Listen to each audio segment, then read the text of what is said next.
Vamos a esperar 5 minutos más, esperando que se una más gente. En 5 minutos más comenzamos.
Ya, ahora sí.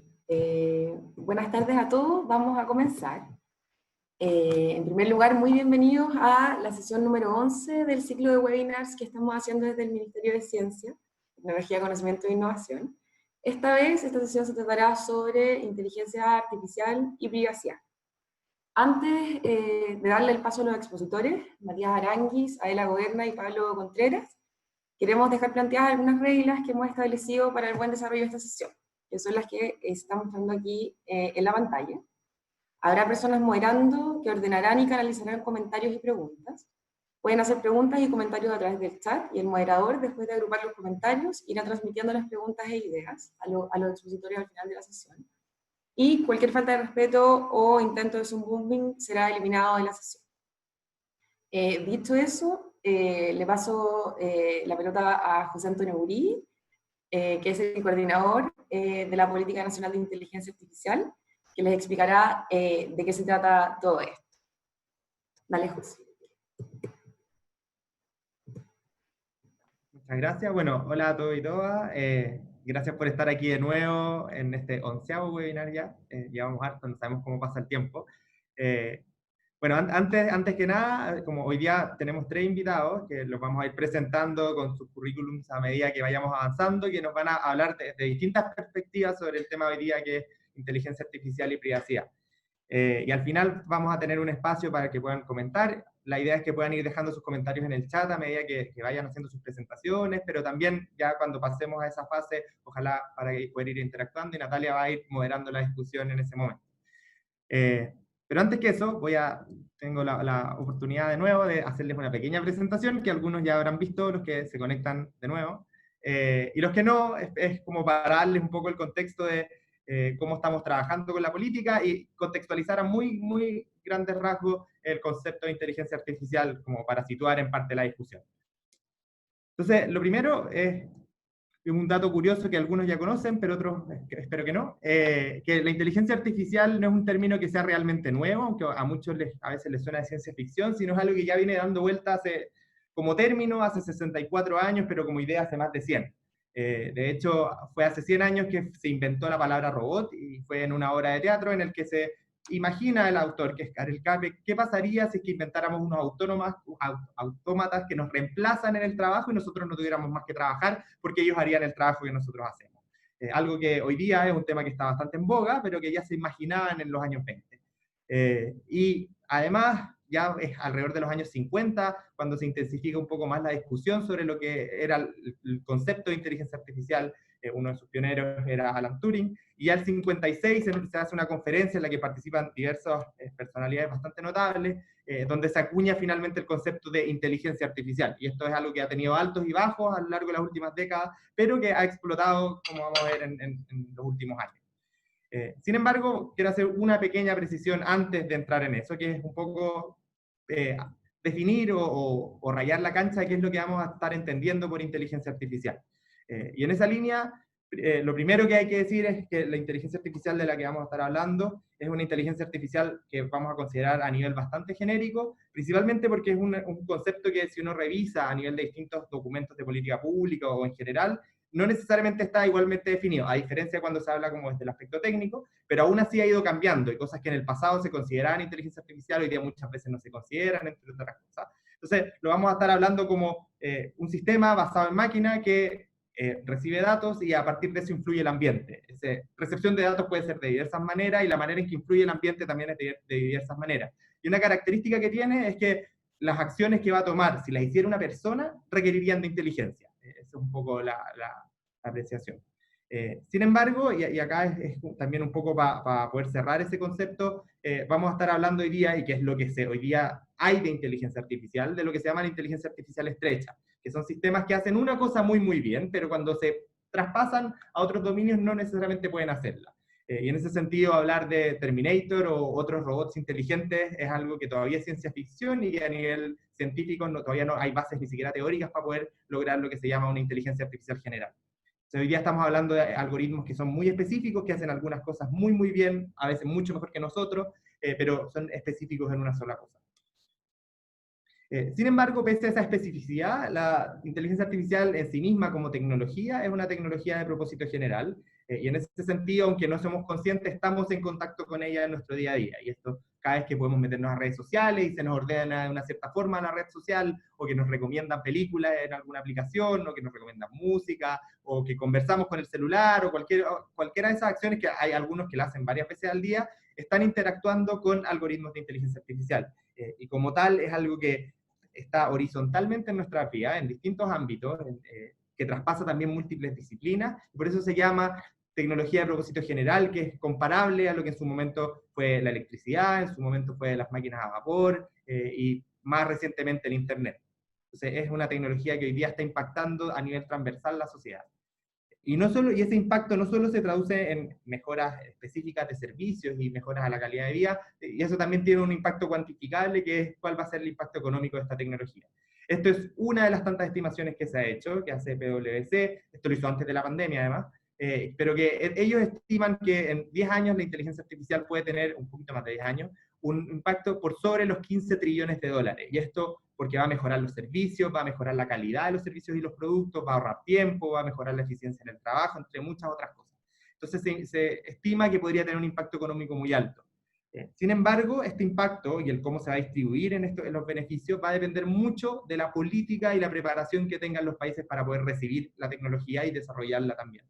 Y en ese sentido, ellos mismos hacen esta estimación de cómo se distribuirá a nivel mundial ese aporte de 15 trillones al PIB mundial, y se ve que hay claros dominadores, por ejemplo, en China, un poco menor medida de Estados Unidos, y al medio Europa un poco menos.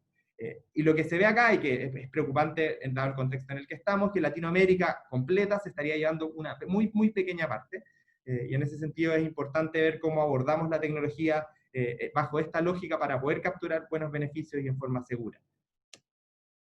Y al mismo tiempo, y esto también es sumamente relevante y es mucho más a lo que vamos a conversar hoy día en el webinar, la inteligencia artificial en sí misma, si bien es una tecnología que en sí misma es neutra, su uso puede tener un montón de implicancias, y en eso no siempre podemos hablar de beneficios, sino que existen diversos riesgos, uno puede clasificarlos de distintas formas. Esta es una clasificación que hace el BIT, por ejemplo, pero entre ellos está qué pasa si se equivoca, qué pasa si amplifica sesgos, qué pasa si toma alguna decisión que no puede explicar, y muchos de estos riesgos o dilemas son cosas que hay que resolver como sociedad y cómo los vamos a abordar. Y uno especialmente relevante y que se ha discutido bastante es cómo afecta el uso de algoritmos de inteligencia artificial y el gran crecimiento que había en los datos a la privacidad, que es lo que vamos a estar conversando hoy día. Y otro que no vamos a estar conversando hoy día, pero hemos abordado en otros momentos, es la automatización, que probablemente es una de las cosas que está más en boga cuando uno habla de inteligencia artificial. Y en esta misma discusión que abarca en el fondo el cómo se puede regular o cuáles son los principios éticos que tienen que gobernar esta tecnología, es una discusión que hasta el momento ha sido sumamente concentrada en el hemisferio norte y principalmente en Estados Unidos y Europa. Esta es una publicación que es del año pasado, hay algunas actualizaciones con respecto a eso, algunas iniciativas en otros lados, pero uno puede ver que está totalmente concentrado en el norte y está particularmente en Europa y Estados Unidos. Y eso es algo que, dada la especificidad que puede tener la forma de abordar este tipo de tecnologías y cómo nos queremos relacionar con ellas, es sumamente preocupante, y esto también hace urgente que podamos tener una discusión local como país y como región sobre cómo nos queremos relacionar con la tecnología y sobre cómo vamos a interactuar con ella. Y esto también se muestra, si uno ve el desarrollo de las políticas en torno, o estrategias en torno a inteligencia artificial, y acá nosotros lo actualizamos con un cuadradito rojo y unas estrellas sobre actualizaciones que había en el último tiempo, principalmente en Latinoamérica. En Europa y otros también hay otras actualizaciones, pero vemos que la mayoría de las estrategias latinoamericanas han surgido a partir de 2019, salvo la mexicana. Y un desafío muy grande que hemos visto y que nosotros tenemos que pensar también en crear esta política de inteligencia artificial es la capacidad de hacer estrategias que sean de largo plazo y que sean capaces de convertirse en políticas de Estado. Porque, por ejemplo, la mexicana o la argentina, si bien se publicaron, hasta ahora su seguimiento no está asegurado y no están en implementación luego de los cambios de gobierno.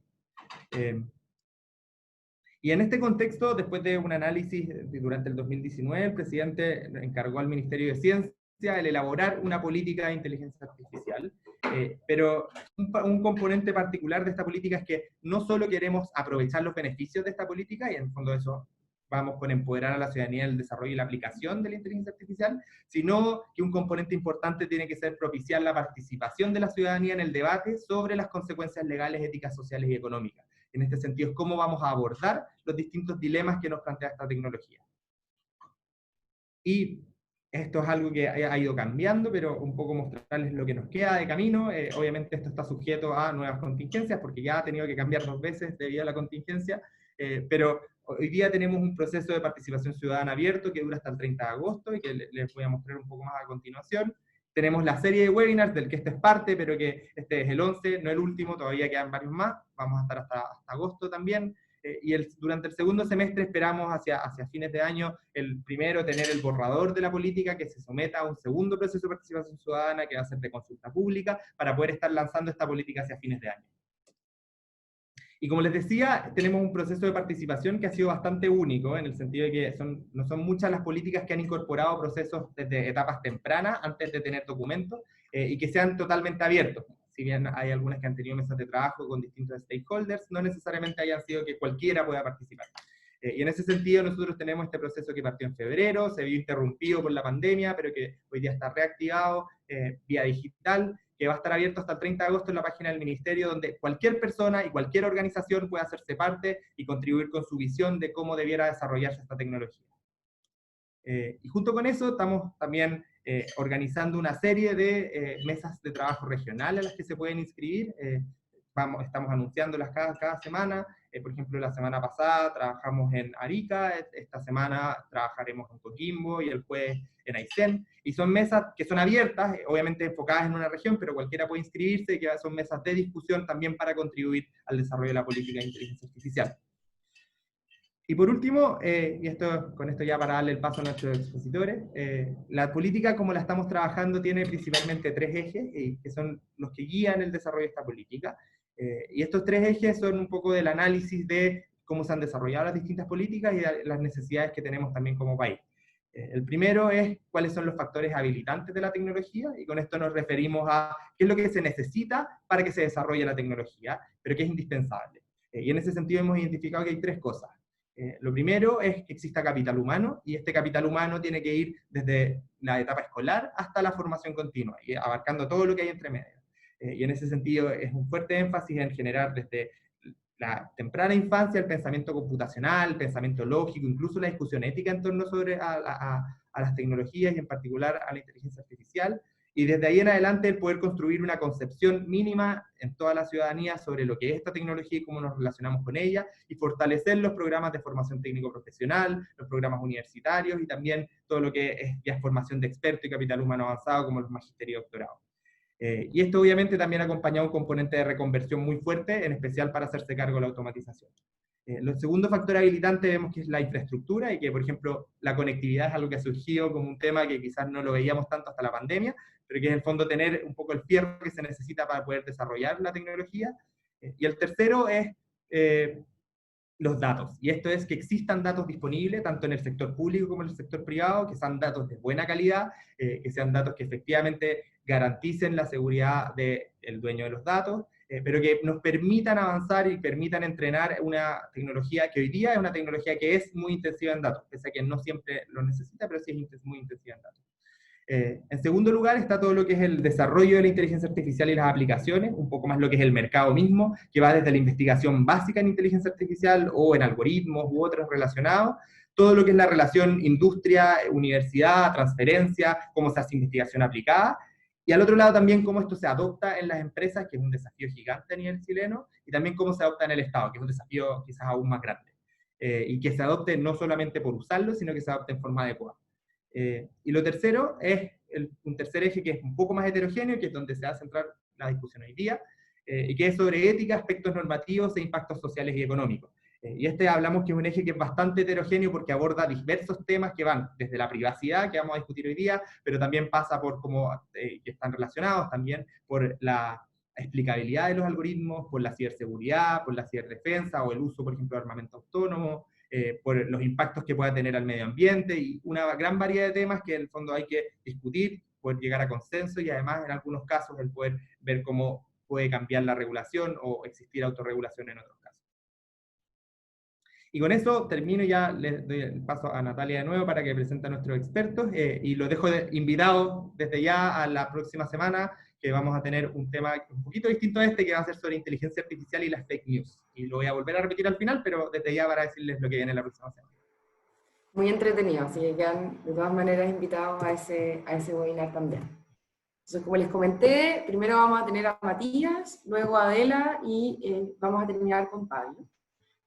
Para empezar por Matías, les cuento que él es abogado de la Pontificia Universidad Católica de Chile, es máster en finanzas de la Shanghai University of Finance and Economics y candidato a doctor en inteligencia artificial en mercados financieros en Shanghai Yaoting University. Matías ahí me corrige si es que lo dije mal. Él ha enseñado en diferentes universidades como el MIT en Estados Unidos, en Fudan University en Shanghai, sobre temas relacionados con derecho, tecnología, fintech e inteligencia artificial.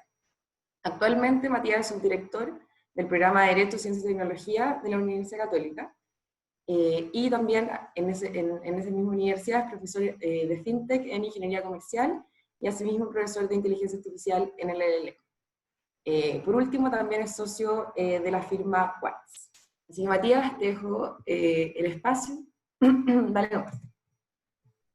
Muchas gracias, Natalia y José. Primero por la invitación y bueno, el chino casi perfecto, Nati, así que estamos bien para irte después del futuro a China, si Dios quiere.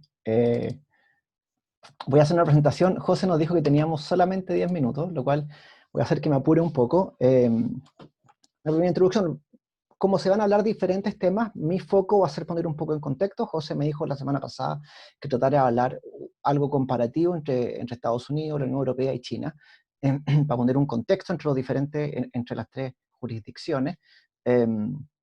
Por tanto, voy a hacer una pequeña introducción de qué es lo que pasa en inteligencia artificial, qué es lo que está pasando en materia de privacidad, cómo nos afectaría eso a nosotros en Chile, que una pregunta en general queda un poco dejada de lado en estas discusiones, por este eurocentrismo que tenemos un poco desenfrenado. Y finalmente voy a hacer alguna pregunta con respecto a la relación que tenemos con las empresas que hacen tratamiento de datos, etc. Entonces, bueno, para partir, la comparación que vamos a hacer va a ser desde un punto de vista financiero, económico, lo que sea, para tener una buena visión de cómo están estructurados estas distintas jurisdicciones.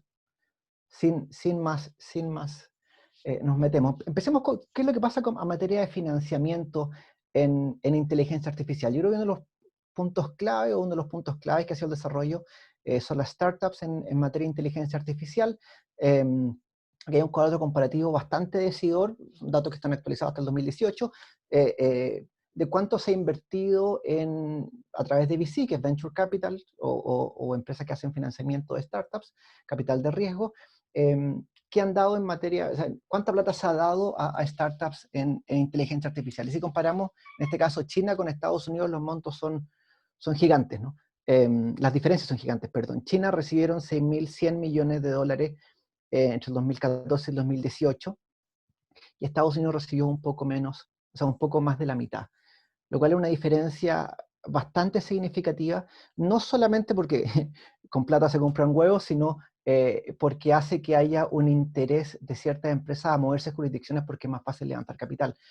Lo cual es lo que hay que tener súper presente, ¿no? Cuando hablamos de inteligencia artificial, como decía José, correctamente es capital humano, son datos, pero también es plata, ¿no? Es cuánta plata hay disponible para poder empezar desarrollo. Si hacemos el foco a qué es lo que se está financiando en particular, en el caso de China, ¿no? Que es el que finalmente tiene más flujo de capital hacia la startup, lo que más se está financiando es Computer Vision. Y Computer Vision es una de las especificaciones de inteligencia artificial que se encarga de reconocer objetos, la cual sirve, entre otras cosas, por ejemplo, para reconocimiento facial o para self-driving cars, ¿no? Autos que se manejan solas. La gran dificultad es poder reconocer un ambiente que está constantemente en cambio. Eso es lo que se lleva una mayor tajada en materia de financiamiento, dejando tal vez un poco de lado voice recognition, natural language processing, desarrollo de chips, etc. Esto es un muy buen primer imagen en mi impresión, ¿no? Porque nos dice dónde está la plata y dónde se está poniendo plata, por tanto, son las expectativas que tiene el mercado. Si hacemos una segunda bajada y vemos presupuestos de defensa, y vemos con estos presupuestos nacionales, vemos que el presupuesto de defensa del 2020 de Estados Unidos en inteligencia artificial, ¿no? Solo en inteligencia artificial en materia de defensa, son 70.000 millones de dólares. Piensa, el GDP de Chile, ya me podrá corregir, el año pasado fue más o menos 280.000 millones de dólares. O sea, estamos hablando de un cuarto, un tercio, un cuarto del GDP de Chile completo se fue para desarrollo de inteligencia artificial en defensa. Muy distinto a lo que pasa en Estados Unidos, ¿no? Estados Unidos son 4.000 millones de dólares, y como sale ahí probablemente en la glosa de la partida de Estados Unidos en AI y ML, ¿no? Artificial Intelligence y Machine Learning. Es una diferencia también importante. En general, aunque a alguien no le pueda gustar, el desarrollo de las industrias pasa principalmente o muchas veces por defensa, ¿no? Por la relación con el ejército. Y el hecho de que China haya puesto un foco particularmente fuerte en eso, dice bastante, ¿no? Hoy día hay proyectos, además que están trabajando en colegios, para autonomous weapons, de sacar niños que son, que los niños que juegan mucho en el computador, qué sé yo, y son balas para estos simuladores, están tomando niños de secundaria para participar en experimentos para desarrollar autonomous weapons. Están haciendo un trabajo bastante intenso, independiente del juicio moral que uno puede hacer del tema, ¿no? Pero por lo menos están trabajando intensamente en el área. Algo que también es bastante distinto es que en el caso de China, las empresas, no el ejército, ¿no? Sino las empresas, para las empresas el colaborar con el gobierno siempre es una oportunidad, por tanto, el gobierno de China siempre trabaja con las empresas, ¿no? Podemos hablar en el fondo de algunos casos cuán voluntario será, pero en general siempre hay un acuerdo súper cercano. En Estados Unidos, y es lo que hemos visto el último mes, que se lleva a propósito del tema de reconocimiento facial en Estados Unidos con las protestas, muchas empresas deciden no trabajar con el gobierno en ciertas áreas, ¿no?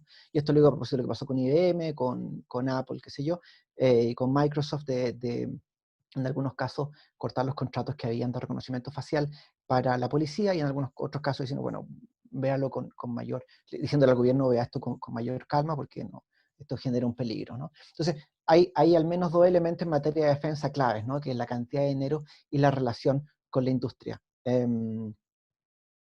Si hacemos una segunda derivada al tema del financiamiento, a lo que es clave es cómo se trabajan en las universidades. Y esto, no encontré números, esto más bien de mi experiencia en proyectos de inteligencia artificial, tanto en China como en Estados Unidos.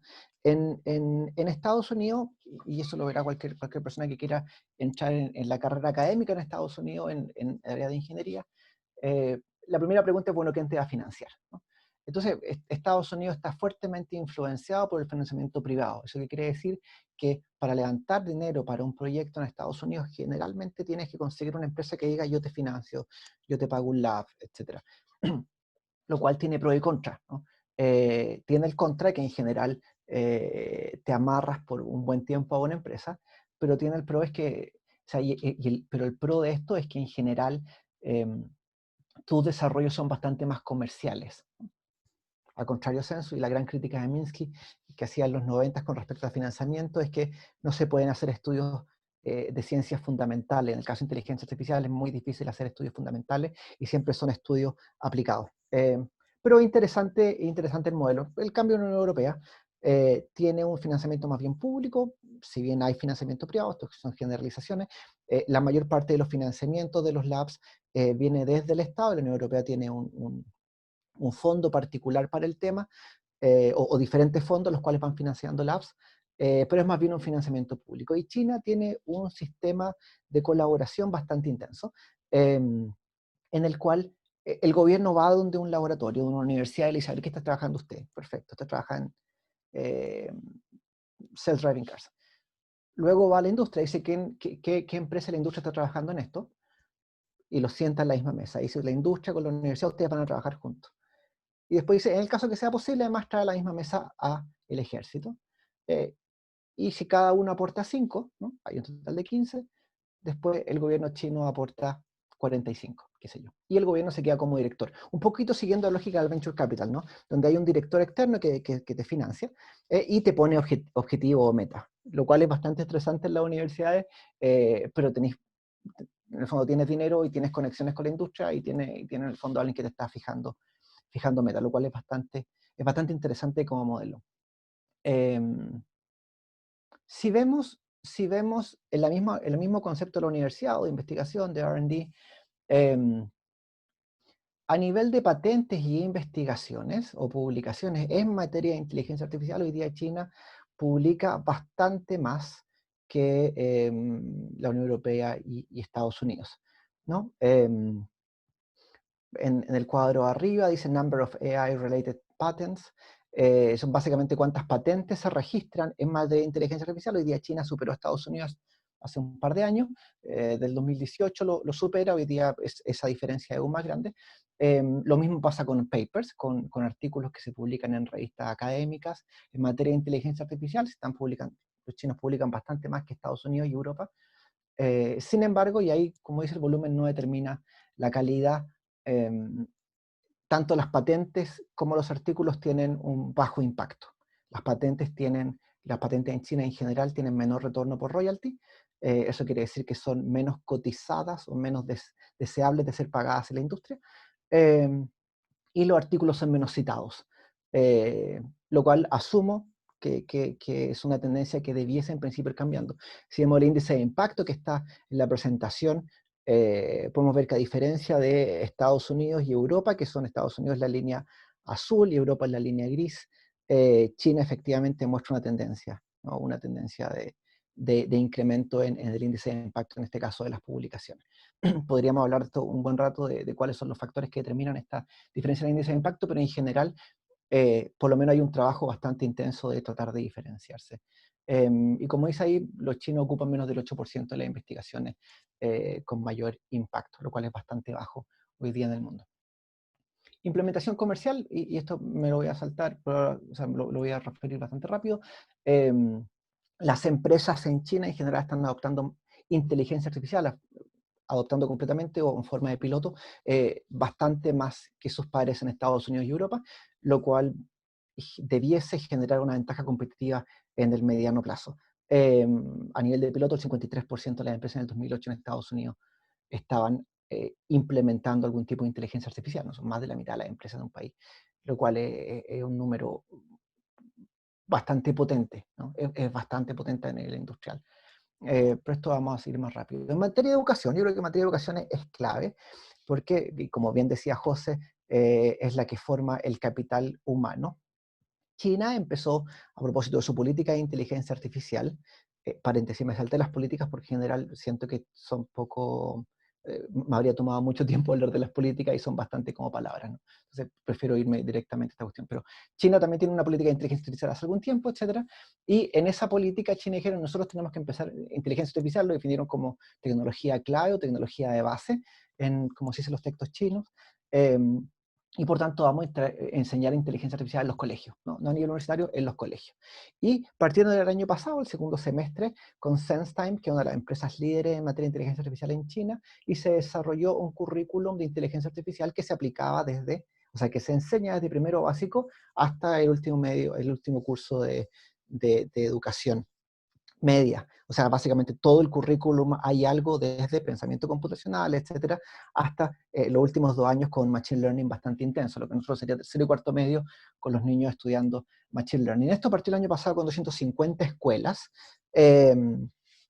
escuelas emblemáticas, qué sé yo, pero a propósito de la pandemia, este año se extendió a todas las escuelas de Chile, o sea, de China, y hoy día a través de plataformas online hay 180 millones de estudiantes de colegio estudiando inteligencia artificial, a lo que nos queda bastante lejos de Chile, por supuesto, y Estados Unidos y Europa es bastante lejos. Estados Unidos y Europa, los planes nacionales siguen siendo a nivel universitario, y ahí pongo mención honorífica o premio por participar al National Security Commission of Artificial Intelligence, que es una asociación que se creó en Estados Unidos como respuesta al avance de China, cosa de poder acelerar el proceso, y que creó recientemente el Digital Service Academy, que va a ser una nueva universidad para enseñar inteligencia artificial. Pero sin embargo no tiene el impacto y no va a tener el impacto, en mi impresión, de lo que significa enseñar a todos tus niños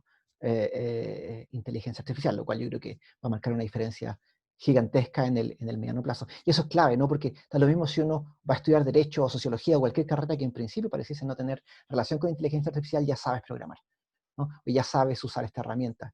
Siempre lo digo, cuando yo hacía clases en China, yo hacía clases en el magíster en Fudan, todos mis alumnos, y el magíster en Derecho, todos mis alumnos sabían programar, ¿no? Lo cual es una diferencia gigantesca, no solo como herramienta, sino como por la capacidad de entender una realidad distinta, ¿no? O un objeto de estudio distinto. Y vámonos a materias de privacidad, ¿no?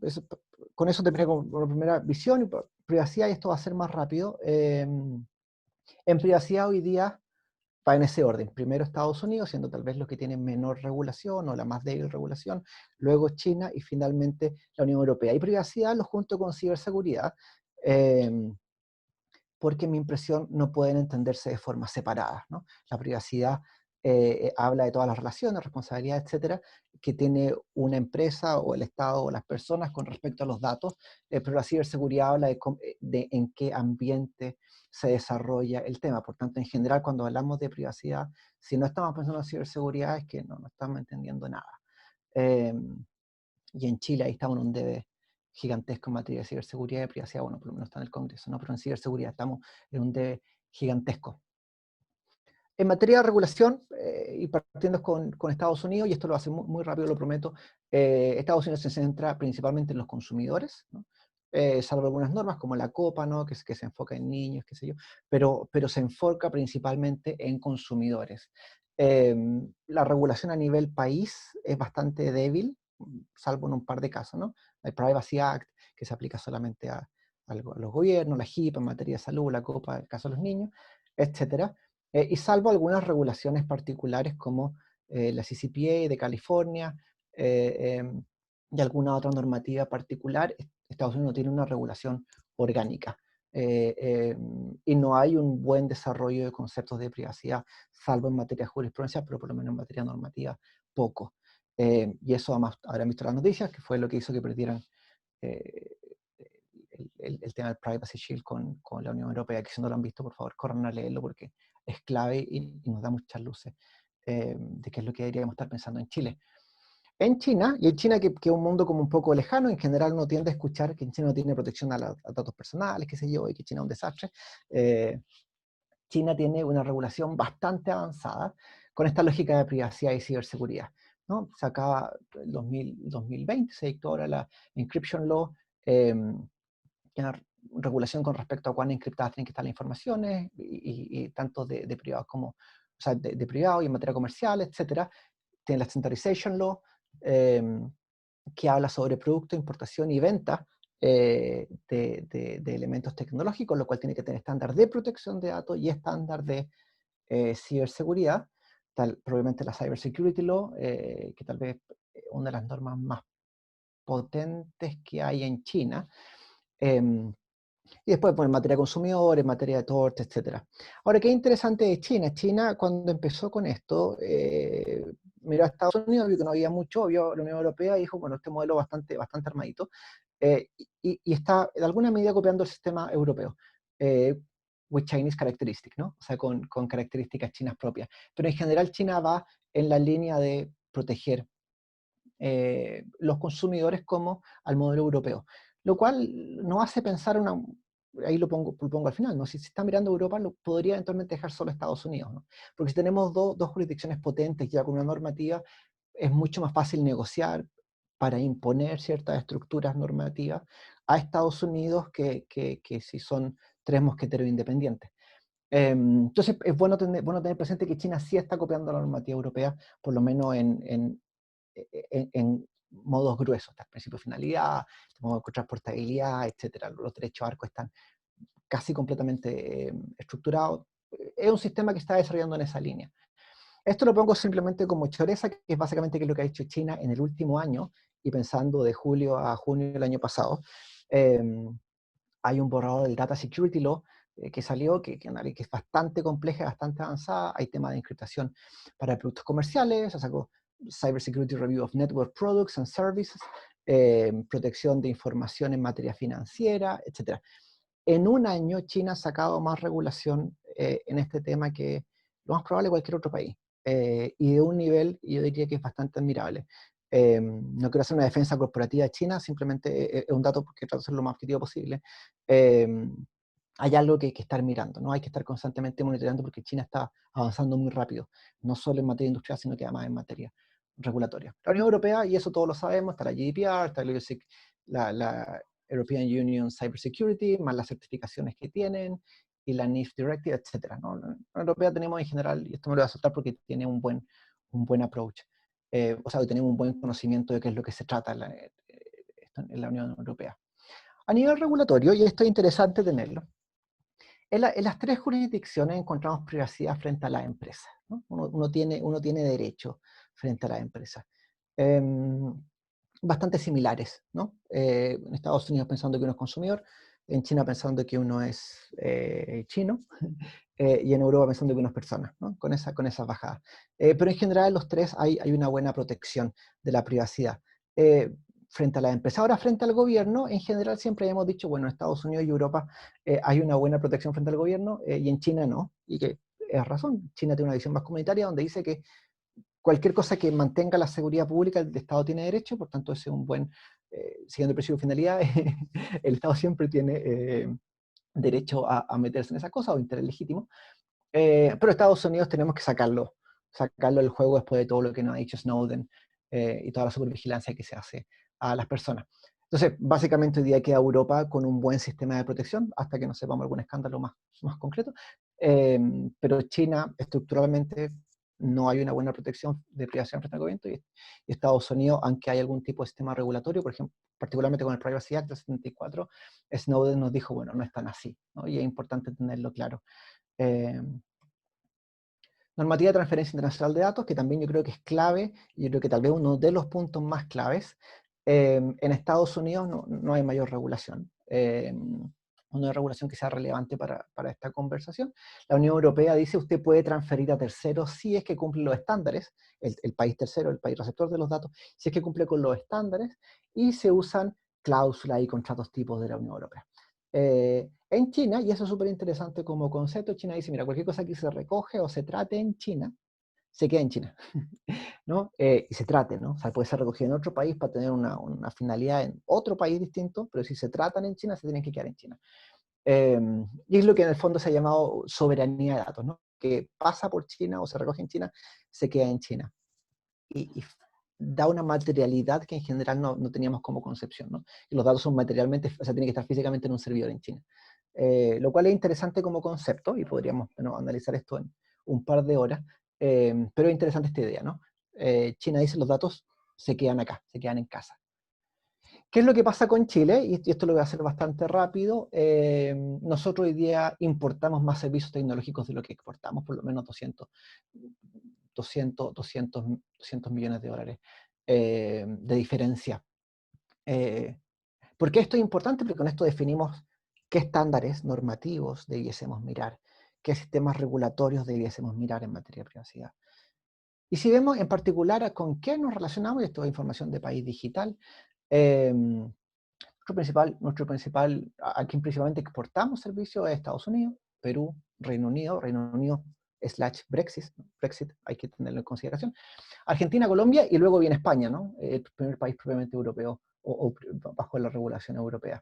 Reino Unido, caso especial, porque están adecuando las normas todavía, pero en general nuestro primer socio comercial en materia de exportación de servicios, de tecnología, de la información, no es la Unión Europea, sino que Estados Unidos y países de la región, lo cual nos da algo importante. No, a China no le exportamos nada significativo. Es súper importante tenerlo en cuenta cuando hacemos los análisis de qué tenemos que estar mirando. ¿Qué es lo que exportamos? Bueno, asesorías tecnológicas en materia de información en general, diseño de software, mantenimiento, etc. Son productos no tan complejos, salvo tal vez diseño de software. Pero ahí, y tomando nuevo lo que decía José, falta capital humano, ¿no? Falta capital humano y falta generar a las universidades mayor foco en desarrollo. Y con esto le hago una última pregunta, y con esta última slide, antes que me maten.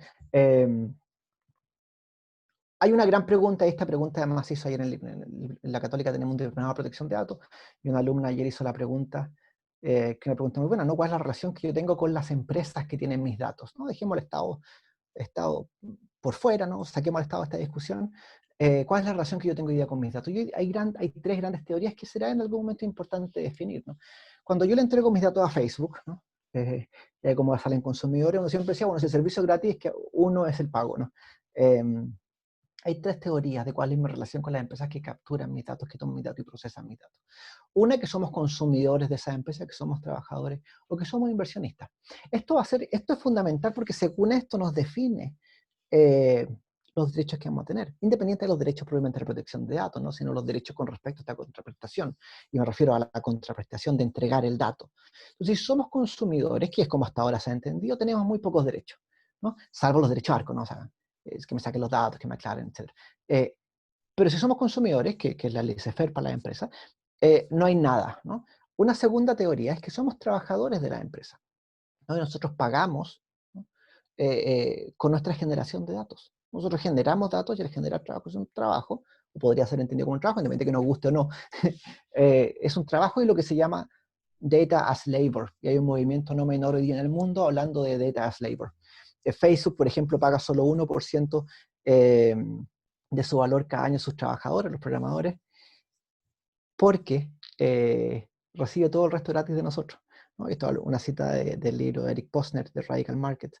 Es una pregunta interesante, ¿no? Somos trabajadores, bueno, hay una relación contractual distinta, ¿no? Una relación contractual bastante distinta. Y la tercera teoría, que también es interesante analizar, es que somos inversionistas, ¿no? El nuevo capital de las empresas, porque en muchos casos es mucho más importante tener datos, en muchos casos, no todos, es mucho más importante tener datos que tener plata. Chupalla, yo le estoy aportando con mis datos. Y si le estoy aportando con mis datos, ¿cómo entiendo la relación? Y podríamos hablar de un crowdfunding de datos, ¿no? Una empresa que está levantando fondos de las masas a través de datos. Esto es importante, una pregunta que se hace uno de los supremos de la Corte Inglesa el año pasado, en un discurso, que dice: el derecho comercial siempre ha sido un derecho de plata, ¿no? El abogado comercial tenía que entender perfectamente cómo funcionaba el dinero. Pero el dinero dejó de ser tan relevante, y hoy día deberíamos entender cómo funcionan los datos, cómo es el ciclo del dato. Y no tenemos muy claro, no sabemos evaluar, no sabemos cuánto cuesta un dato. Por tanto, es muy difícil hoy día para mí evaluar, cuando aporto cierta cantidad de datos, qué es lo que tengo que tener en retorno. Y es lo que se llama ROD, ¿no? Return on Data, ¿no? Los retornos de los datos, que es la relación entre el precio del dato, de lo que pagan los consumidores, y los beneficios que reciben. Estos tres modelos, en algún momento los vamos a tener que definir, ¿no? Así que es una interesante pregunta y no, esto podría dar por un buen par de horas esta discusión. Eso. Muchas gracias y perdón porque se me pasó el tiempo. Muchas gracias, Matías. Bueno, por supuesto lo que dice es muy interesante y a los que tengan interés en indagar más sobre las políticas de cada uno de los países, hago la invitación para hacerlo porque en realidad es muy decidido respecto de las posiciones que adopta cada una de las jurisdicciones frente a la inteligencia artificial en materia de privacidad, por supuesto. Bueno, y ahora vamos a pasar a la presentación de Adela. Adela es abogada egresada de la Universidad de Buenos Aires, cuya carrera se ha orientado hacia el derecho económico y empresarial. Ha trabajado tanto en el sector público como privado y ha cursado distintas especializaciones relacionadas con el ecosistema digital. Adela trabaja actualmente y desde el año 2016 en la Asociación Latinoamericana de Internet, ALAI, donde actualmente se desempeña como gerente de políticas públicas, dándole seguimiento a distintas iniciativas y procesos de políticas públicas para toda la región. Adelante. Ella nos va a explicar sobre los grandes desafíos que presenta una regulación de inteligencia artificial, así como también algunas diferencias metodológicas en cuanto a la generación de definiciones y el equilibrio regulatorio al que debemos llegar. Adelante, Adela. Buenísimo. Muchísimas gracias, Natalia, y muchísimas gracias por la invitación. Como verán, no soy chilena, así que disculpen mi español, así que voy a intentar hablar despacio y lo más neutral posible. En primer lugar, explicar un poco qué es la Asociación Latinoamericana de Internet. Básicamente, ALAI se dedica a pensar y desarrollar políticas públicas alrededor de Internet, a través de la óptica de algunos de sus asociados. Entre nuestros miembros tenemos algunas empresas como Facebook, Google, Amazon, Twitter, Airbnb, Mercado Libre, entre otras. Así que ALAI es la representación, si se quiere, busca ser la voz del sector privado en algunos temas relevantes para Latinoamérica, siempre enfocando el trabajo en y para la región. Así que, habiendo dicho eso, creo que lo relevante cuando hablamos de inteligencia artificial es entender que Internet está proporcionando cada vez más y mejores herramientas para el avance tecnológico y social. Somos cada vez más conscientes que nunca de los beneficios de tener un mundo en línea y que este sea rápido, abierto y accesible. Así también somos más conscientes de los riesgos que este mundo conectado nos presenta, ¿no? Y creo que eso es un poco lo que venimos viendo conforme avanzan estas tecnologías.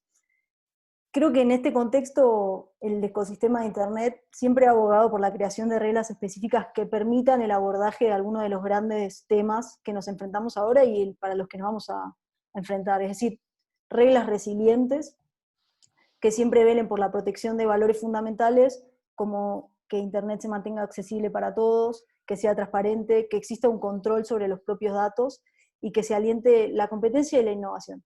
Y creo que esto un poco va de la mano con lo que decía Matías en su presentación, alrededor de los distintos modelos que existen para la regulación de protección de datos en el mundo, ¿no? Obviamente podemos conversar sobre cuestiones de localización forzada y otros temas que fueron vertidos en su intervención anterior, y ver qué impacto puede llegar a tener eso en el ecosistema latinoamericano y, por qué no, mundial, ¿no?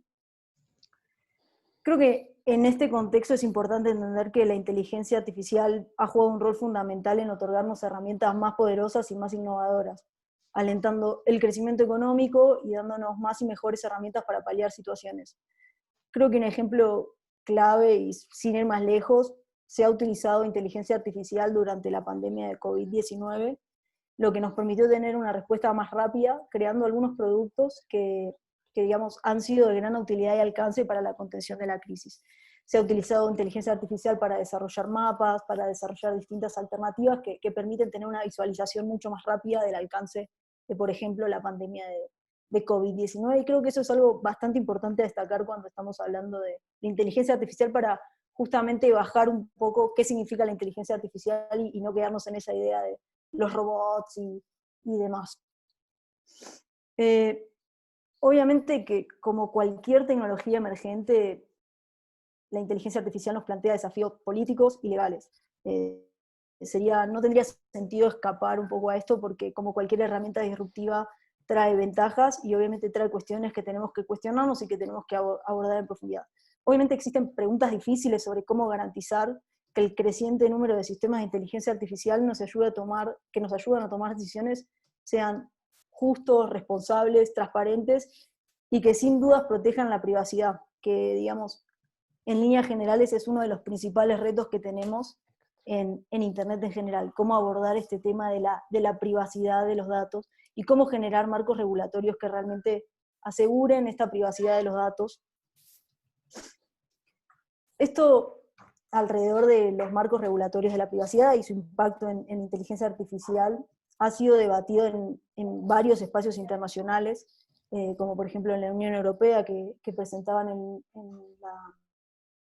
las slides anteriores. Creo que al hablar de inteligencia artificial siempre debemos priorizar la construcción de un ecosistema de excelencia. ¿Qué quiero decir cuando digo un ecosistema de excelencia? Es decir, donde existe una responsabilidad de desarrollar y aplicar inteligencia artificial de una forma responsable y que considere las diferentes aristas que este tema puede tener. Obviamente que, y sin dudas esto plantea retos que deben ser atendidos considerando todas las implicancias que una regulación en un sentido u otro podría tener. Por ejemplo, cuestiones como el estándar de explicabilidad se me viene a la mente, o la forma en la cual se solicita la explicación de un algoritmo, deben ser tenidas en cuenta a la hora de pensar cómo abordar regulatoriamente la inteligencia artificial. Creo que para ejemplificar un poco este punto, cuando hablamos de, por ejemplo, el estándar de explicabilidad, nos encontramos primeramente con que no existe una definición única para qué es explicabilidad o todo lo que se puede incluir en este enfoque. ¿Qué quiero decir con esto? Que la relevancia de la explicación que vamos a dar sobre este sistema de inteligencia artificial puede variar según la audiencia de la cual estemos hablando, su nivel de complejidad y los diversos conceptos previos que la persona maneje a la cual le estamos dando esta explicación o esta explicabilidad del sistema. Es decir, podría existir un interés o una comprensión muy diferente entre un usuario final y, por ejemplo, aquella persona que realiza una investigación legal o que se encuentra trabajando para un organismo del Estado, incluso dentro de organismos estatales. Creo que también existen ciertos límites técnicos en cuanto a lo que es actualmente factible para sistemas complejos de inteligencia artificial. Un sistema de inteligencia artificial es precisamente diseñado para ser aplicado a escala, cubriendo distintas categorías, situaciones, etcétera, a través de redes lógicas. Creo que es en esta constante iteración o agregación que precisamente los sistemas de inteligencia artificial permiten el aprendizaje de este sistema.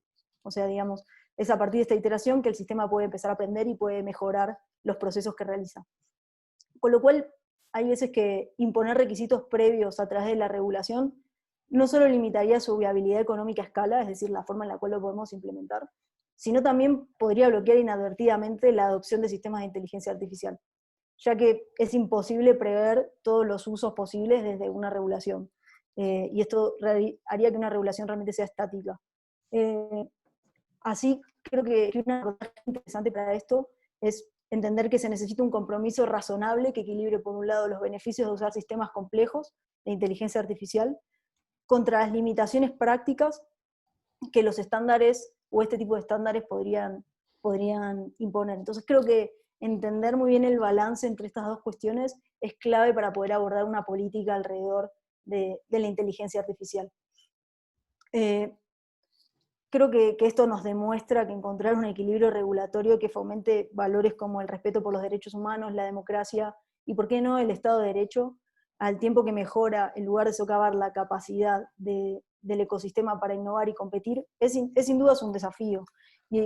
Pero creo que es un desafío que tenemos que intentar abordar metodológicamente y adecuadamente, ¿no? Obviamente tomando en consideración todas las políticas y las diferentes regulaciones y aproximaciones que se están teniendo en el mundo y poder crear un marco regulatorio que nos permita pensar en una posible regulación de inteligencia artificial desde la construcción de mejores prácticas.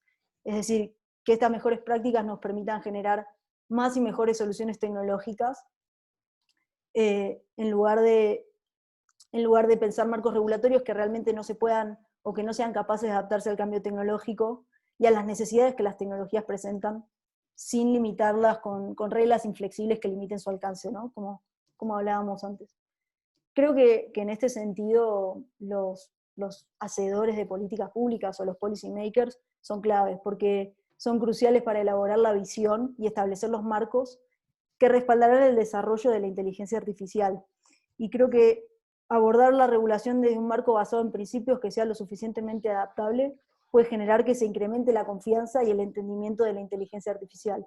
Es decir, el rol que tienen los policy makers es clave, y el rol que tiene la industria y el rol que tenemos todos en realidad es buscar los medios para que se estimule la adopción de la inteligencia artificial, sea en sectores industriales claves, sea en la educación, sea en distintas áreas que permitan realmente el avance social y permita el avance de este tipo de tecnologías. Y obviamente que se fomente el intercambio responsable de datos para impulsar la cantidad de datos disponibles para la capacitación de estos sistemas de inteligencia artificial, y obviamente pensar este intercambio responsable a través de un marco que dé las certezas y que permita realmente la utilización de estos datos, obviamente bajo un grado de certeza jurídica y de seguridad jurídica propia de una normativa. Voy a dejar por ahí para no excederme y después seguir con otras preguntas, y bueno, muchísimas gracias y seguimos por acá. Muchísimas gracias, Adela. Ahora vamos a pasar a la presentación de Pablo. Pablo es doctor en Derecho por la Northwestern University. Es abogado de la Universidad Alberto Hurtado y tiene un magíster en Gobierno y Sociedad por el Departamento de Ciencias Políticas de esta universidad y un máster en Derecho, con mención en Derecho Internacional de los Derechos Humanos por Northwestern University. Y actualmente es profesor de Derecho Constitucional, director del Centro de Regulación y Consumo y director también del Programa de Inteligencia Artificial y Derecho de la Universidad Autónoma de Chile. Pablo nos va a hablar sobre privacidad, datos personales e inteligencia artificial, siguiendo con la línea de lo que ya hemos hablado, abordando problemas jurídicos del tratamiento de datos personales por los sistemas de inteligencia artificial, y en particular presentará algunas dificultades que surgen en materia de transparencia, explicabilidad y los derechos, y algunos de los derechos ARCO que también mencionó Matías en su presentación. Adelante, Pablo.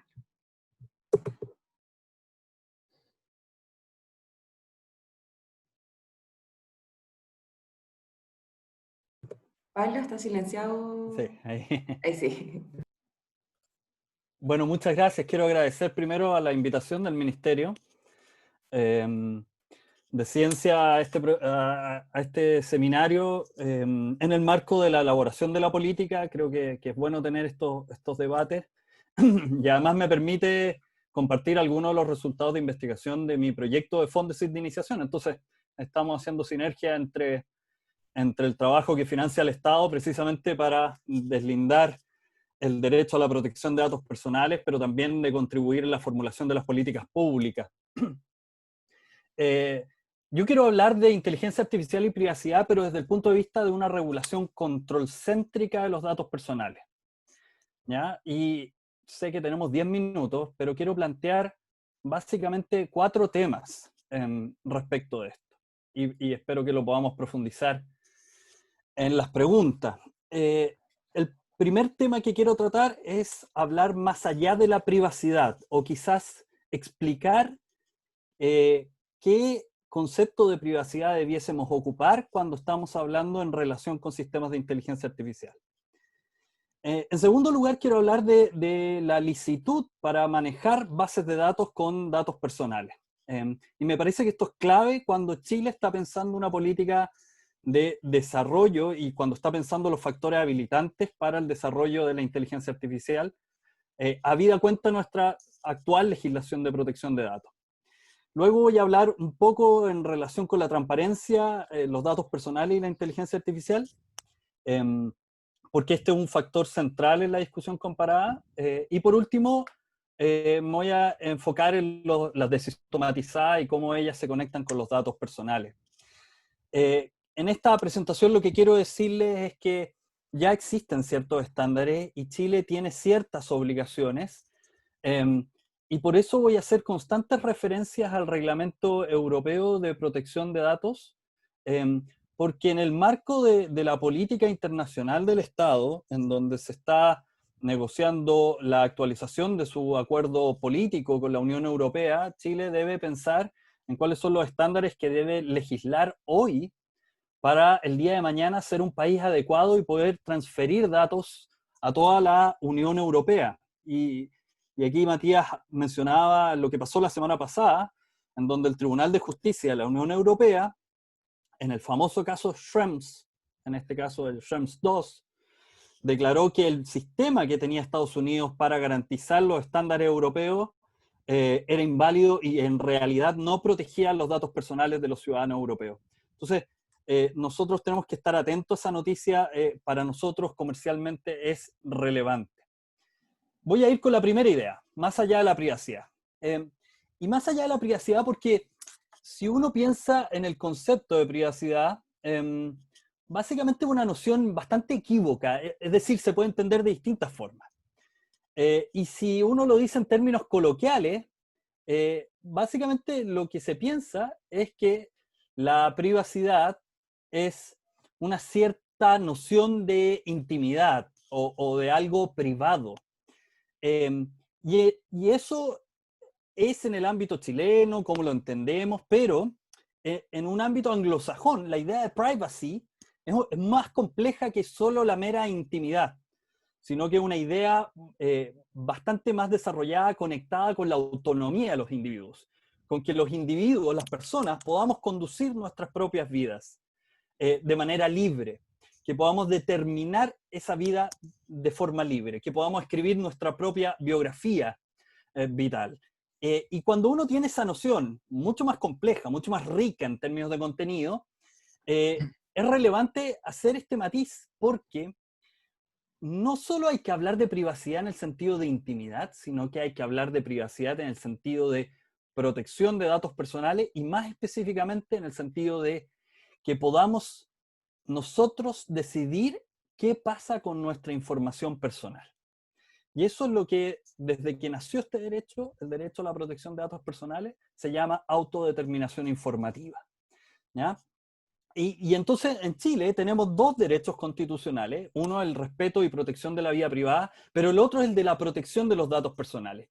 Y esto es sumamente relevante porque fíjense que, por ejemplo, José Guridi mencionaba en la presentación que existen distintos conceptos, políticas, estrategias y estándares en general sobre inteligencia artificial y directrices éticas. Y ahí privacy se suele asociar con protección de datos y con seguridad de la información. Ese matrimonio que mencionaba Matías, ¿no? Protección de datos con ciberseguridad es parte de este compromiso. ¿Y por qué enfocarse en protección de datos? Porque, y voy a traer solo dos ejemplos del último mes. Fíjense, esta es una historia que divulgó Algorithm Watch el mes pasado en Reino Unido, de cómo el algoritmo de Instagram lo que hace es favorecer las fotos en el rendimiento de imágenes, en apariciones, en likes, en enganche con los usuarios, favorece a aquellas imágenes que muestran más piel, a aquellos que están más desnudos, y lo hace de una forma desventajosa en relación con las mujeres. Son las mujeres las que aparecen más que los hombres que muestran más piel. Y fíjense que eso condiciona las conductas de los usuarios con la aplicación. Si yo recibo muchos likes y mucha gente me comenta porque aparecí, no yo, si yo aparezco con el torso desnudo probablemente no seré muy atractivo ni tendré muchos likes, pero algunas personas reciben mucha interacción y eso les entusiasma, les sube la autoestima y entonces enganchan y probablemente la siguiente foto será en esa línea. Y fíjense que en el caso de las mujeres es mucho más. Entonces, este es el tipo de interacciones donde uno dice, a ver, la persona entrega los datos, o sea, sube su fotografía, condiciona, pero es el algoritmo el que lo procesa de cierta forma y genera ciertas interacciones. Y esas son las modificaciones de conductas que se generan a través de esta aplicación. ¿Ya? De hecho, Algorithm Watch dice que esto es un punto ciego para la regulación europea de protección de datos.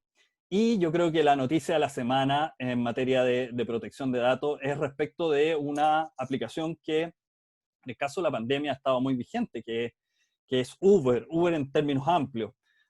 Pero aquí el caso de un conductor, 2 conductores de Uber, que bajo el Reglamento General de Protección de Datos exigen ver las enormes cantidades de datos que la empresa recoge sobre ellos.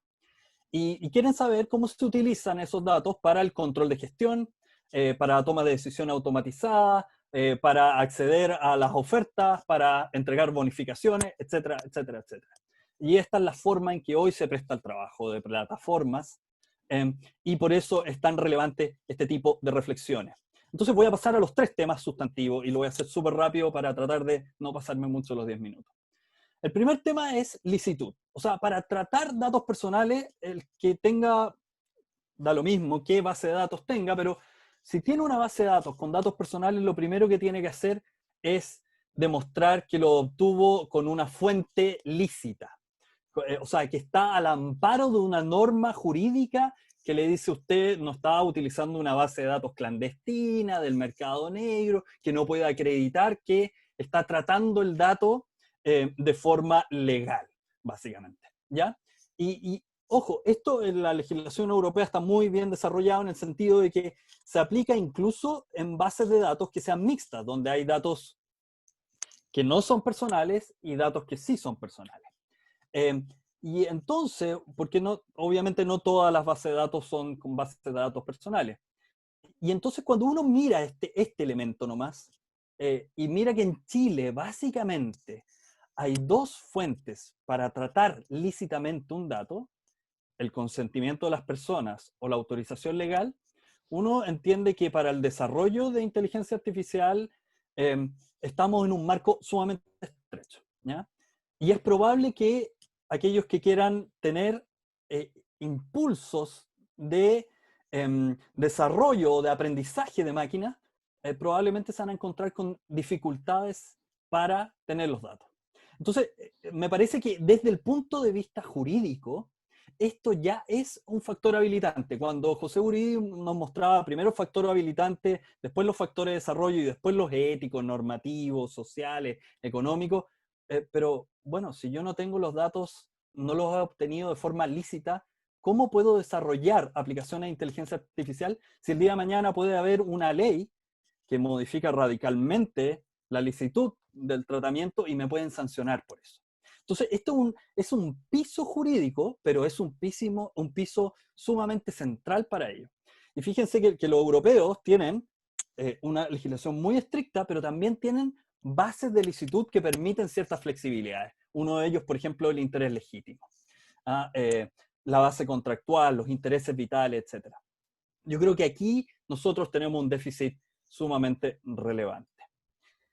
El segundo tema es el de transparencia respecto de cómo se tratan los datos. ¿Qué es lo que hacen con los datos personales? ¿Ya? Este tema hoy día se está discutiendo como un derecho a una explicación de qué hicieron con mis datos. Y fíjense que en el reglamento europeo, claro, hay una cierta discusión doctrinaria, pero que hoy día ya decantó en que el reglamento europeo protege un cierto derecho a la explicación del tratamiento de datos en sistemas de inteligencia artificial, desde el punto de vista de que exige transparencia en el tratamiento de datos, transparencia de la información, del ejercicio de derechos, tiene que darse todo esto a la persona, y el titular de datos tiene el derecho de poder acceder también a eso, puede pedir los fines de tratamiento, y una cuestión de lo más relevante desde el punto de vista de la inteligencia artificial es que tiene que informar si con los datos está tomando decisiones automatizadas, incluyendo la elaboración de perfiles. Entonces, el día de mañana, si tenemos una legislación similar a esta, las empresas del retail, los bancos, las compañías de seguro o una aplicación de un emprendedor tiene que informarme si están haciendo un perfil con mi información personal. Esto es un piso mínimo para corregir la asimetría entre el sujeto que brinda la información, que consiente a veces, y quien hace tratamientos de datos con esa información. Y con eso pasó a quizás el tema más delicado desde el punto de vista, pero fíjense cómo el reglamento europeo lo que busca es domesticar disciplinar y dar una base de derechos fundamentales y ciudadanía para el tratamiento de datos en esta era digital e incluso respecto de sistemas de inteligencia artificial. Y este es el último ámbito en el que voy a tratar, y con esto voy a ir cerrando, son las decisiones automatizadas y su relación con los datos personales. Fíjense que lo primero que va a pedir el reglamento europeo es que si usted va a empezar a utilizar sistemas de decisión automatizadas, lo primero que tiene que hacer es una evaluación de impacto del tratamiento de datos personales. O sea, antes de empezar a hacerlo, tiene que hacer por así decirlo, una suerte de revisión, diagnóstico, tiene que identificar los riesgos, etc. O sea, eso es una exigencia y que eso permite insertar una serie de lógicas de privacidad por defecto, por diseño, minimización en la recolección de datos y en el tratamiento de esos datos, etcétera, etcétera. Entonces, eso es lo que hoy día no tenemos, digamos, en Chile, y cualquiera podría hacerlo y desarrollar, claro, eso favorece avanzar en el desarrollo de sistemas, pero si hay riesgos y esos riesgos se vuelven, se concretizan o se materializan, podríamos tener daños, podríamos tener afectaciones de derecho. Por eso el régimen europeo fija primero una evaluación ex ante. Y luego está un derecho de oposición a las decisiones automatizadas, y eso incluye respecto de la elaboración de perfiles, y además garantiza un derecho a ser revisada la decisión automatizada tomada en base a mis datos personales, a mi información personal. Y yo creo que lo que hay aquí es precisamente, como lo han dicho algunos comentaristas del reglamento europeo, hay una preocupación por el determinismo de la máquina o del algoritmo, y hay una idea de reivindicación de la autonomía personal. Y se busca evitar asumir que las decisiones automatizadas son neutrales y que no tengan revisión ex post por seres humanos. Aquí, por ejemplo, quienes conozcan un poco el medio, Evgeny Morozov, en su famoso libro To Save Everything, Click Here, que es el solucionismo tecnológico, fíjense que Google cree que en ciertos casos básicamente su algoritmo funciona en términos neutrales y solo en los años recientes ha empezado a insertar mecanismos y estándares para poder hacer estas revisiones. Y yo creo que aquí hay un punto central, digamos, porque así como Matías nos planteaba relaciones de sujeto de datos con la empresa desde una perspectiva de la relación económica o de análisis económico del derecho, o de visiones de carácter de la forma de transacción en la entrega de información personal, lo que está detrás de estos tres pilares que yo he ido mencionando es una idea de ciudadanía. Es una idea de que las personas vamos a tener un cierto control en el manejo de nuestra información personal y que vamos a ser tratados como fines y nuestros derechos van a ser respetados en tanto tales y no vamos a ser instrumentalizados por el tratamiento que efectúe una máquina y que siempre podamos revisar ese tratamiento que efectúa una máquina. Entonces, con esto volvemos al origen de la protección de datos, que en su momento se planteó respecto de un censo en Alemania, pero está más vigente que nunca cuando hablamos de una discusión sobre inteligencia artificial. ¿Cuál va a ser el grado de autodeterminación, de libertad que tendremos las personas para conducir nuestra propia vida, en este caso con identidades digitales y con nuestra información personal? ¿Y cuál va a ser el grado de control que va a tener la máquina, el algoritmo, respecto de esa información? ¿Cómo vamos a estructurar un mecanismo de contrapesos y de garantías para que las personas podamos hacer y ejercer nuestros derechos respecto de esa automatización? Eso, muchas gracias.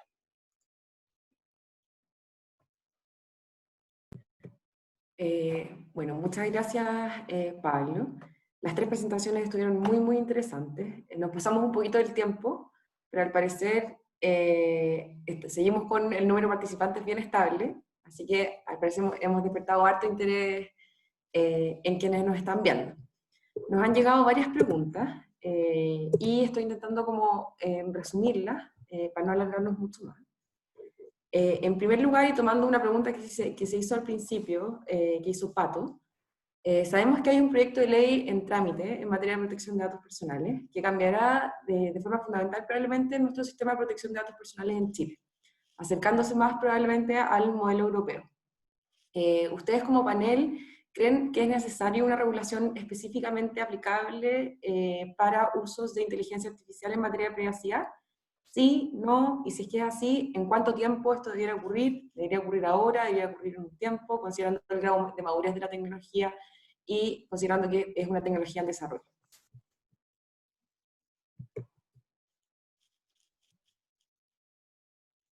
Matías, Pablo, Adela, como quieran. Pablo, si quieres dale tú, considerando que estás ahí todavía conectado. Bueno, a ver, es una muy buena pregunta. Yo creo que, bueno, a ver, lo primero es desmitificar lo que pasa con el proyecto de ley.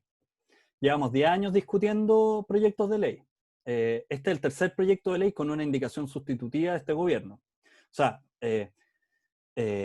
y recién está en primer trámite y no ha salido del Senado. O sea, queda muchísimo todavía por delante. Entonces, qué es lo que vaya a salir del Congreso todavía no es posible determinar. Claro, hay una, a diferencia de otros proyectos, aquí hay una clara influencia del GDPR, del Reglamento General de Protección de Datos. Sin perjuicio de eso, de hecho, cuando uno verifica los elementos que tocan más fuertemente eh, eh, el tratamiento de datos propio de la inteligencia artificial estrecha o débil, yo diría que ahí el proyecto no es simétrico con el Reglamento General de Protección de Datos de Europa. Eso es lo primero que diría. Entonces, por ejemplo, déjenme poner un par de ejemplos. En la regulación del interés legítimo, y nosotros acabamos de publicar junto a Pablo Trigo, tenemos 2 papers, pero un segundo paper donde criticamos que el proyecto de ley no está siguiendo la línea del Reglamento General de Protección de Datos de la Unión Europea y no está garantizando una serie de derechos que son relevantes para que quienes invoquen el interés legítimo y traten esos datos, nosotros podamos oponernos, cancelarlos, etc. Entonces, eso es una demostración. Entonces, uno debiese pensar que en este punto, el proyecto de ley, por lo menos en este estado de tramitación, no está a la par respecto del estándar europeo. Y lo segundo, que es que si debiésemos tener regulaciones más específicas en relación a inteligencia artificial, es una posibilidad. Yo creo que debiésemos, creo que un buen piso es partir con el estándar de la Unión Europea, no tiene por qué ser copiado, pero un buen piso. Y creo que sí hay que dejar espacio para la innovación y el desarrollo, y aquí las políticas lo han dicho muy claro. Yo creo que bien gestionado uno puede tener las famosas cajas de arena, regulatory sandboxes, que son la caja de arena, una metáfora donde los niños juegan, experimentan, bueno, donde se pueda desarrollar tecnologías con ciertos datos y incluso datos sintéticos, pero a veces con ciertos computadores fríos, en fin, una serie de mecanismos técnicos que existen para que se pueda avanzar y no tener el problema que bien mencionaba Adela, digamos, que el famoso problema de marcar el paso, el pacing gap. La tecnología avanza más rápido que la regulación jurídica, entonces si uno tiene regulación muy precisa, puede ahogar la innovación, pero si no tiene regulación, entonces la técnica es ciega, y ahí recuerdo las palabras de Michelson, que también estuvo en estos webinars, en estos seminarios. Sí, es ciega, no tiene directrices ni parámetros éticos de cómo construirse y dirigirse. Entonces, en ese punto yo creo que todavía hay espacios para tener mínimos, como los del estándar europeo, sobre todo si uno tiene una agencia de protección de datos fuerte, y espacios para la innovación con cajas de arena y ese tipo de mecanismos técnicos.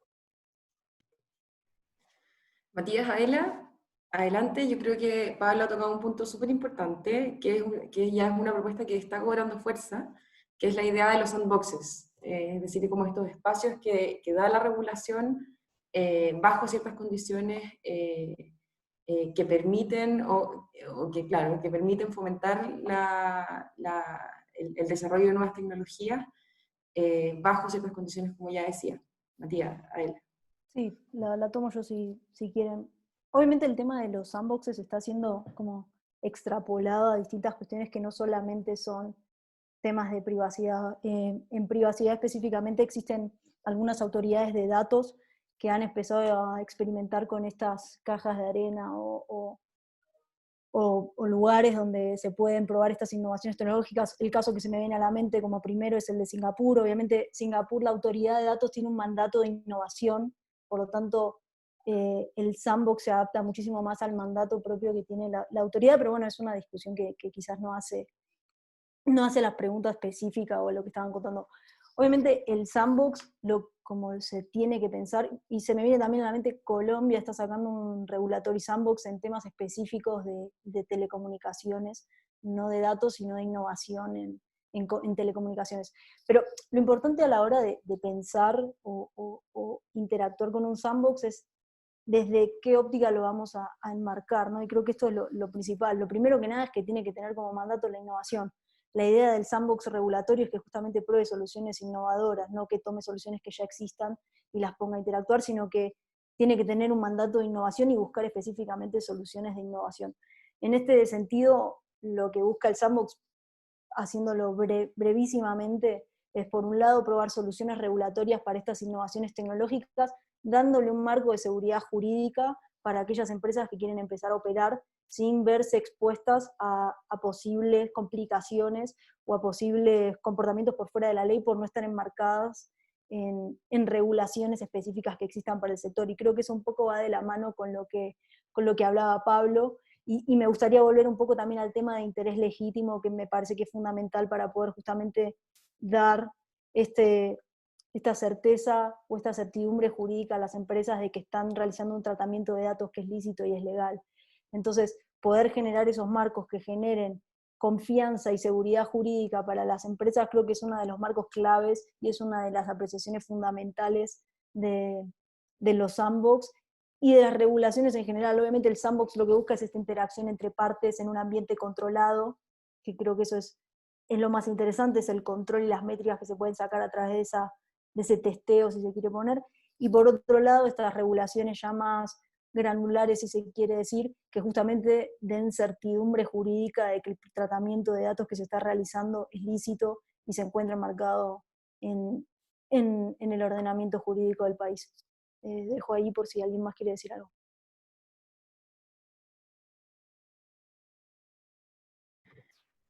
Bueno, muchas gracias. Luego, Bernardo Cifuentes hizo la siguiente pregunta. ¿Cuál es la visión del panel respecto de qué tan libre o qué tanta opción real tienen en su aceptación los usuarios al uso de ciertas plataformas tecnológicas? Esto, por supuesto, creo que está muy conectado con lo que refirió Pablo y también los demás expositores respecto de cómo la inteligencia artificial como tecnología es muy asociada a esta black box, es decir, que en el fondo no necesariamente sabemos cómo un sistema de inteligencia artificial, como los algoritmos que contienen esos sistemas de inteligencia artificial, llegan a una determinada conclusión. En el fondo no todo es explicable o no todo se puede conocer dentro de ese sistema. Entonces les quería hacer esta pregunta, conectándolo a su vez con lo que hablamos respecto de transparencia y explicabilidad algorítmica. Vuelvo a repetírselas. ¿Cuál es la visión del panel respecto de qué tan libre o qué tanta opción real tienen en su aceptación los usuarios al uso de ciertas plataformas tecnológicas?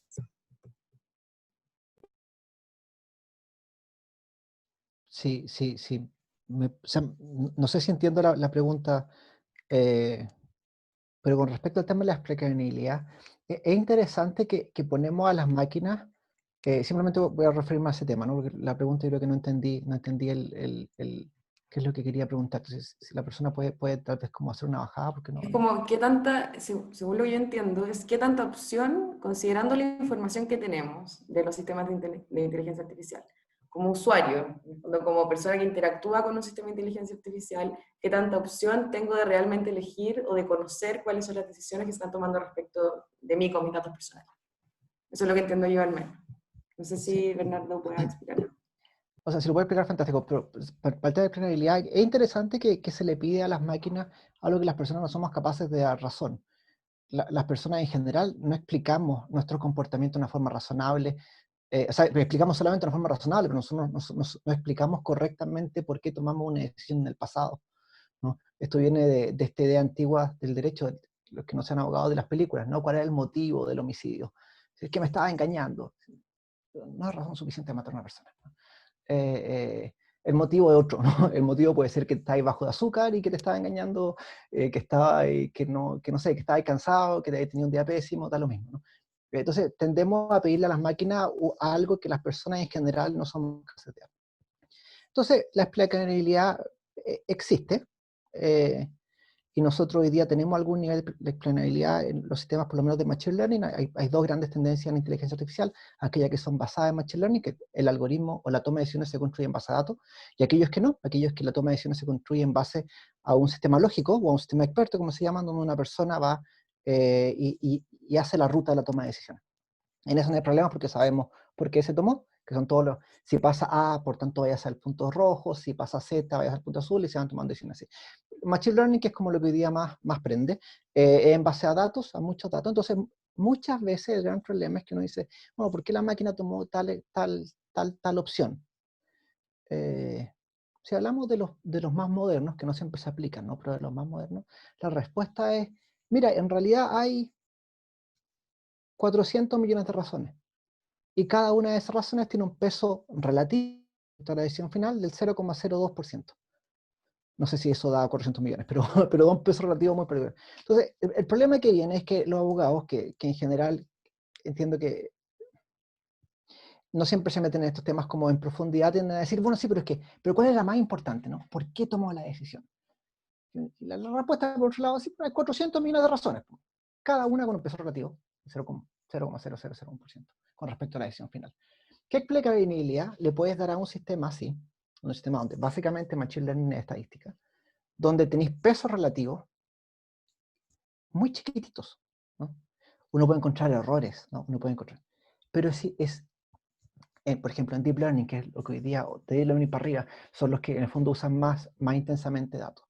La respuesta, uno eventualmente puede encontrar un error, uno puede encontrar, pero no necesariamente va a explicar por qué una decisión se tomó de tal o cual manera. Muy distinto, y ahí Pablo lo decía, ¿no? Que ha ido evolucionando la discusión, y alguna persona que dice, bueno, a ver, busquemos si es que se hizo con la diligencia debida todo el proceso, por ejemplo, ¿no? Y si hay una explicación del proceso. Pero el concepto de explainabilidad es re complicado desde el punto de vista de la ingeniería. Porque, ¿cómo dar razón de algo que primero las personas no tenemos? A la persona siempre hemos mentido porque hacemos las cosas. siempre chamullamos, básicamente, ¿no? En buen chileno. Siempre decimos, no, lo hicimos por... no sé por qué tomé esa decisión hace 3 meses. O hace 2 años cuando hubo el caso. ¿Por qué se lo pedimos a una máquina, primero? Y segundo, si es que hay diligencia de vida, yo creo que sería importante. Yo creo que en materia de diligencia hay un trabajo súper importante que hacer. Y hay diferentes modelos con respecto a diligencia en los sistemas de inteligencia artificial. Entre ellos de que pensemos que inteligencia artificial tiene 3 patitas, ¿no? Tiene percepción, pensamiento y acción o recomendación, ¿no? Al menos a nivel de modelamiento. Percepción con bases de datos. Y en bases de datos hay cientos de estándares hoy día aplicables, si es que la base de datos tenía sesgo o no tenía sesgo, si es que era suficientemente dispersa, etcétera, 1000 cosas. Después del 80-20, 1000 cosas. En el pensamiento, está bueno si efectivamente el algoritmo que se usó era correcto, si se entrenó correctamente. En acción de recomendación, niveles de autonomía. Y se podría analizar mucho. Pero tengo la impresión, y insisto que no sé si es la pregunta que hacía la persona con respecto a la plataforma, de que en materia de explainabilidad es un poquito una discusión perdida.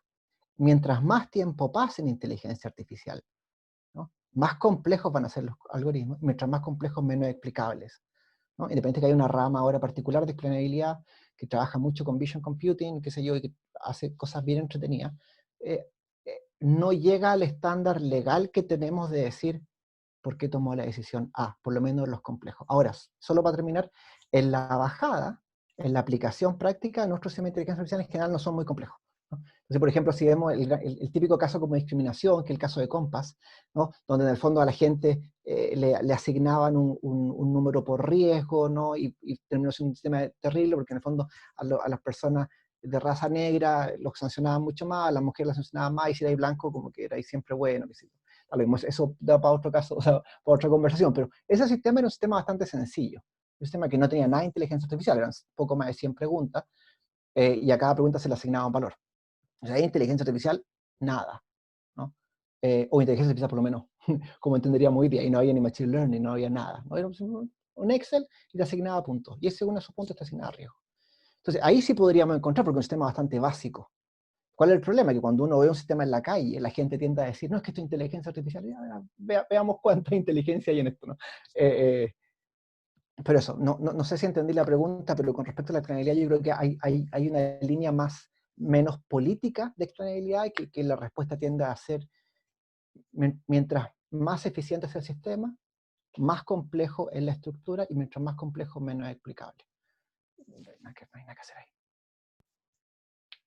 Solo un comentario para agregar lo de Matías. Creo que muchas veces, y es algo que por ahí mencioné, la relevancia de la explicación va a depender del contexto de la persona que esté teniendo o siendo que reciba esa explicación. Entonces eso también genera algunas dificultades en entender el alcance de qué es la explicabilidad para mí, o qué puede ser la explicabilidad para Pablo, para Matías o para todos nosotros. Entonces creo que esas son las dificultades que hay a la hora de entender, primero, qué es la aplicabilidad, y segundo, qué alcance puede llegar a tener. Y ese es el desafío que tiene incluso de pensarlo en términos regulatorios, es cómo volver homogéneo un criterio que es totalmente independiente a la persona que lo está recibiendo. Entonces, dejo. A mí me gustaría agregar un solo punto, eso sí. ¿A quién le vamos a poner la carga de los costos de esto? ¿Va a tener que sufrirla el usuario, la persona, el ciudadano? ¿O debiese distribuirse en el desarrollador, el responsable del tratamiento, la empresa o el Estado? Y eso es importante para tener conciencia sobre, desde las políticas de privacidad hasta cuáles son los estándares de diligencia de día, etc. Porque efectivamente había un artículo muy bueno en esta sección retina del diario El País, que si te pasabas leyendo la política de privacidad de Facebook, o sea, olvídate que ibas a leer otro libro en el invierno, digamos. Pero, ¿qué era lo que está detrás? Y más allá de algunas técnicas que existen, como 2 capas de políticas de privacidad, acciones de política de privacidad, que está muy bien, digamos. El tema es quién debe asumir los costos de explicar esto, de hacer previamente los diagnósticos, de tener, digamos, el esfuerzo de entender cómo funciona, cuáles son los riesgos, cuáles son los puntos ciegos eventualmente de los sistemas, etc.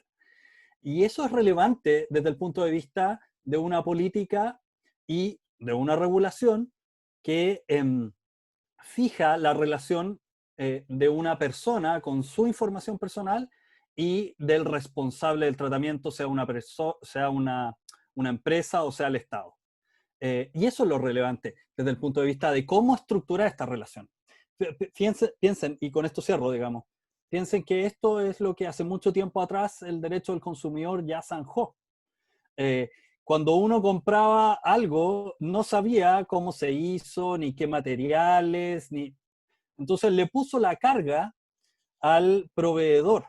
Le puso la carga a quien desarrolla el producto, a quien lo inventa, a quien lo vende, a quien lo comercializa, y entrega más información y simplifica cierta información, etcétera, estandariza cierta información.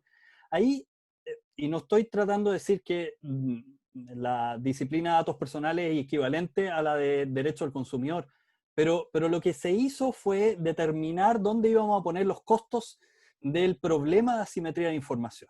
Hoy día, el problema de la asimetría de información es que todo el costo lo sufre el usuario, la persona, el ciudadano. Entonces, cuando se empieza a indagar, es cierto, puede ser que no en todos los sistemas de inteligencia artificial, hay algunos más complejos, otros menos complejos, pero lo que está ahí es, ¿a quién le vamos a poner estas cargas? ¿Cómo vamos a orientar el desarrollo de esto? Y ese es el punto. O sea, fíjense que el problema que está hoy día es que hay ciertos derechos de las personas a acceder y a entender ciertas cosas y que se les expliquen ciertas cosas, pero hay también limitaciones jurídicas para poder acceder a esa información. Yo siempre pongo el mismo ejemplo porque además es muy bueno. Judith Duportail quería saber cuál era el score del deseo, el DICOM sexual de Tinder. Y se lo negaron porque, digamos que era el algoritmo que hacía que tuviese los matches entre personas. ¿Ah? Y se lo negaron por secreto industrial. Y ese punto es una limitación jurídica al acceso para saber qué hacen con mi información y cómo se produce el resultado de mi interacción. Y bueno, uno podría decir, esto es necesario porque si no, no tendríamos aplicaciones de citas o de otras cosas, digamos. No tendríamos ese tipo de desarrollos y emprendimiento. Pero uno también podría decir, bueno, es que parece que los más lindos, según ciertos cánones de estética hegemónica, se quedan con los más lindos y los más feos, los que nos va peor o los que somos más gorditos, qué sé yo, nos va peor porque el algoritmo funciona de cierta forma y aprende de cierta forma.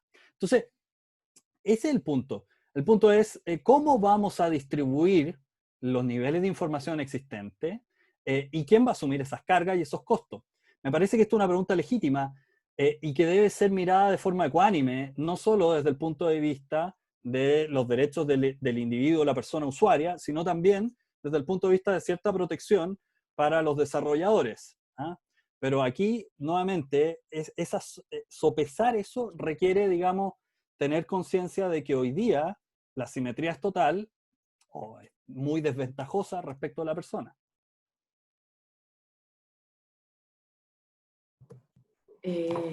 Gracias por la respuesta. Lamentablemente estamos ya alcanzando el tiempo para finalizar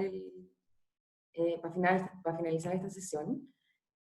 Una pena porque alcanzamos solamente a ver la punta del iceberg y en realidad estos temas son obviamente mucho más profundos y dan mucho para hablar y la discusión está muy contingente en el plano internacional. Y nosotros, nuestra intención es de hecho abrir ese camino también en Chile y consideramos que esta conversación es muy fructífera en ese sentido. Desde ya les quiero agradecer a los tres expositores, Matías, Adela, Pablo. Nos encanta que participen de la política. Y asimismo quiero dejar invitados a los demás asistentes a que atiendan a esta invitación que hemos hecho como ministerio y se autoconvoquen para que en caso de tener opiniones que no han logrado o preguntas que no han logrado transmitir por esta vía, lo hagan a través del proceso que tenemos abierto, de las mesas autoconvocadas. En segundo lugar, quiero recordarles que, como dijo José, el próximo martes tenemos otra sesión, ahora sobre fake news, que va a ser muy interesante. Tenemos invitados periodistas que tienen unas visiones que seguro van a despertar preguntas y reacciones. Y eso, pues. Así que muchas gracias, José. No sé si es que queréis decir algo ahora para cerrar. No, solo sumarme al agradecimiento e invitarlos también nuevamente a que se nos sigan uniendo. Vamos a estar hasta el 25 de agosto con los webinars y gracias también a los tres invitados. No sé si quieren decir alguna última cosa y si no, ya estamos libres todos para terminar el día. Gracias, José. Todo, nada más. Ya es muy tarde para toda la gente. Sí, gracias por la invitación. Gracias por la invitación. Muchas gracias a ustedes. Que estén muy bien. Chao, Nati.